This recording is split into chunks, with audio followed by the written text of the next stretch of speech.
Alright, so welcome everybody to the first video in Course 2. And in this video we're going to begin our training on Google and the G Suite platform. And as such we're going to start with Google Chrome.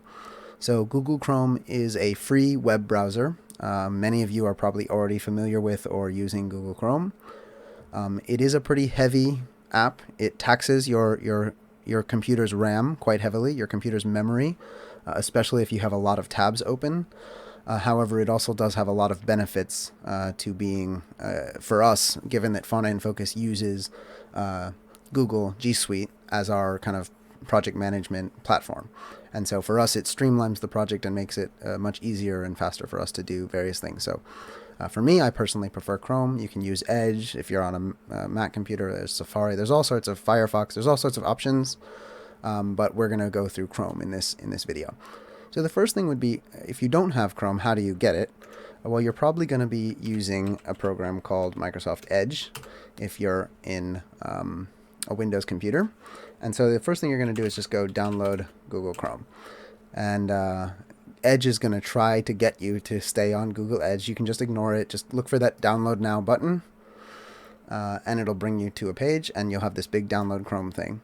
Now, it might download it immediately and you'll have a setup install file that you can just open there from the bottom, or it might ask you to run it. Either one is fine. If you download it, it just means you have the install file on your computer. If you run it, it doesn't really download anything yet. It just basically will install it directly.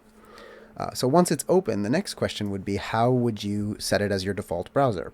And you guys already know how to do this from course number 1. So you just open your start menu and start typing default. From here, you can set your default web browser to Chrome. That's done. So once you're into Chrome, you can actually sign in. And so as you can see up here in the top right, I have logged into Google Chrome using my work account, which is a G Suite managed account for my NGO. I've also left sync on, and what that means is that any computer in the world that I sign into through Google Chrome will remember all of my Chrome information. So that could be saved passwords, that could be my bookmarks, that could be my links and recently visited sites, my page history. All can be accessed from any computer on Earth if I log in to Google Chrome. And so for me, I find that convenient because I move from a laptop to a desktop to somebody else's computer. It's nice to have that sync feature on. And of course, it'll sync across to your phone as well if you've logged into your phone using your Google account. You can add other guest users here, but we're not going to go through that today. So a few quick things that I wanted to show you right at the top here. Right away, you have some quick access links to your saved passwords, your saved payment methods, and your location addresses, your things like that, location history, anything related to location will be here as well. So I'm not going to open that, obviously, because there's confidential information in there. However, one thing I do want to show you is that you can also, from here, manage your Google account. And so we're going to go through this briefly and just show you what can be done here. And so the first thing is at this home screen, you're going to have kind of some just quick summary information for these various sections. And then, of course, you can scroll through here on the left and access other information. Now, you may be able to edit it directly from here, and you might not be. If, for example, with our account, Fauna and Focus is actually managed through G Suite.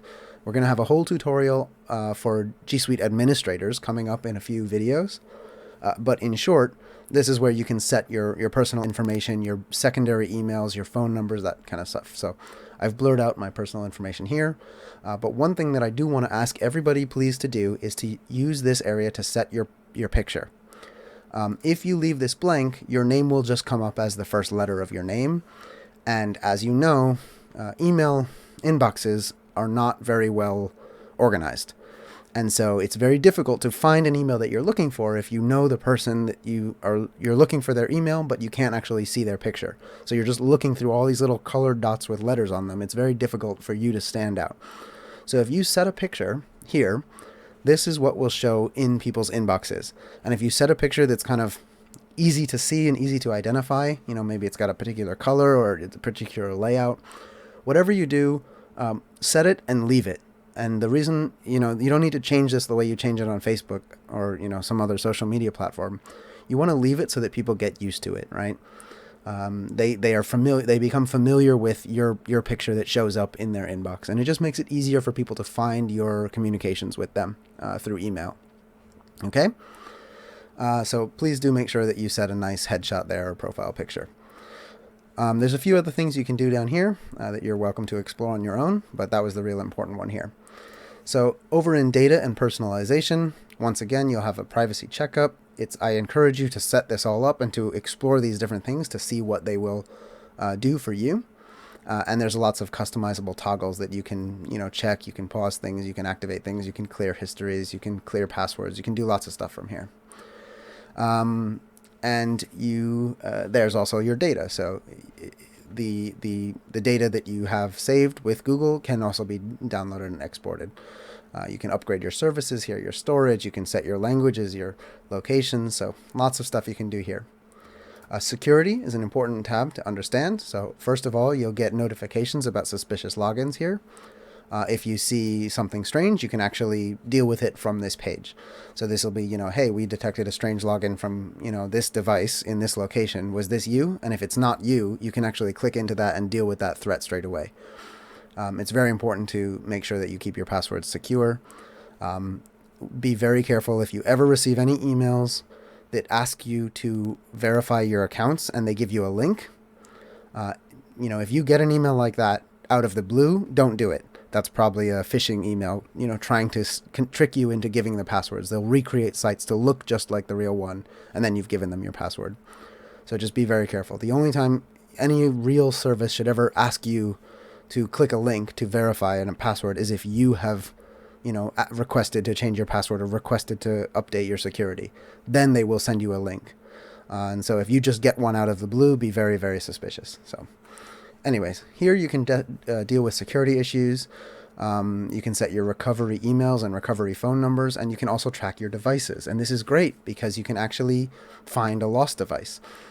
And so one of the benefits, as discussed early on, of having your devices set up with a Microsoft account and a Google account is the ability for these things to be tracked. And so with your Google accounts, once again, it's the same. So any devices that are logged in with your Google, you can actually manage them from here. So here I can see all my various devices, and I can actually, so for example, this one is no longer in use. So I'm just going to go ahead and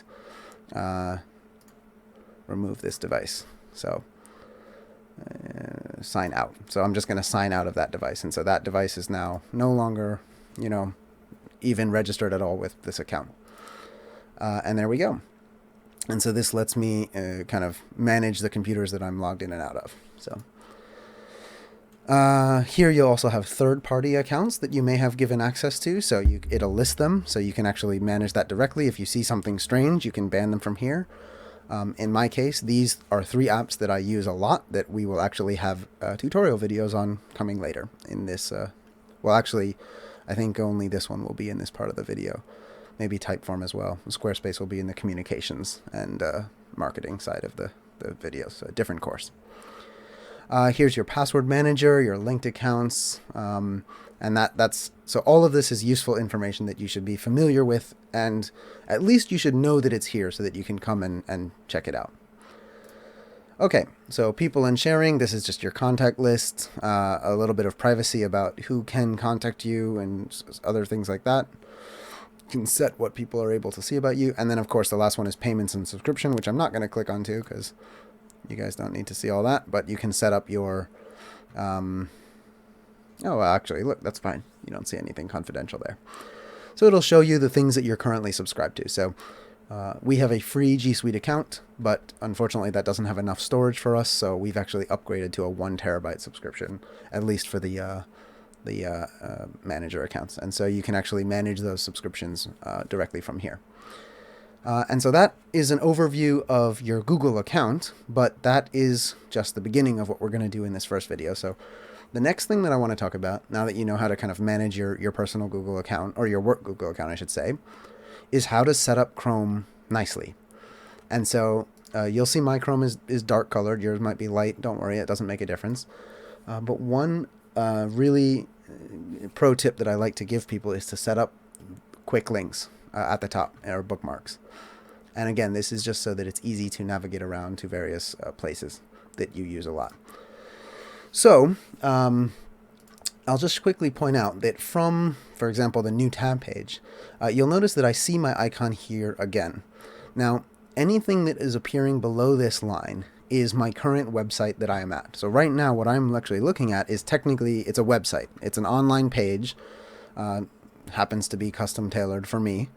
But this is the default new tab page when you open a new tab in Google Chrome, and yours might have a different background picture or some links here, but it would basically be the same thing. From any Google page, from YouTube, from Google Drive, from Google Calendar, anywhere, from any page like that, you will see not only your account up here in the right, which will pop up like so, and give you some additional options. So managing the account, switching to different accounts, but it will also give you these little 9 dots, and this pulls up a list of all the Google apps and quick links. So like, again, you can link over to your account. Now, I'm not a big fan of the updated icons that they did towards the end of November. I find them really too similar in color. I like the old colors better, but it is what it is. So once again, you'll always have to deal with updates and things changing when you're dealing with computers and online stuff. But it is useful to know what you can access from these 9 dots, and it's basically all of the Google services. Something that I like to point out is that these are scrollable and customizable. So for example, Google My Business is something that I actually use quite a lot. So I might move that towards the top. My contacts list is also towards the top. My calendar, Google Meetings, Google AdWords, Hangouts. Now Translate I don't use that much, so I'm going to drag that down here where I don't need it.